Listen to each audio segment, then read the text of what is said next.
বিচার সংস্কার এবং নতুন সংবিধানের দাবিতে আমাদের এই পথসভা, আমাদের এই পদযাত্রা সারা দেশব্যাপী চলবে। কারণ আমরা মনে করি এই মুহূর্তে দেশে দরকার বিচার আর সংস্কার। বিচার এবং সংস্কারের মধ্য দিয়েই আমাদেরকে গণতান্ত্রিক পরিবর্তনের দিকে যেতে হবে। প্রিয় জয়পুরহাটবাসী, আমরা জয়পুরহাটের নানান সমস্যার কথা শুনেছি এখানে এসে। ইনশাল্লাহ জাতীয় নাগরিক পার্টির যে সকল নেতৃবৃন্দ রয়েছে তারা আপনাদের এই সকল সমস্যার সমাধানের জন্য কাজ করে যাবে। আগামী ৩রা আগস্ট শহীদ মিনারে আমরা যেভাবে এক দফার ঘোষণা দিয়েছিলাম, এবছর শহীদ মিনারের ৩রা আগস্ট একইভাবে বিচার সংস্কার, নতুন সংবিধান এবং দেশ পুনর্গঠনের ইস্তিহার ঘোষণা হবে।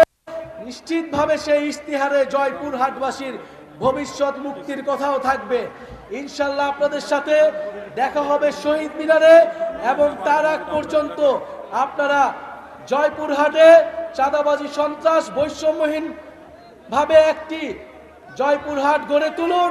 জাতীয় নাগরিক পার্টির সাথেই থাকুন।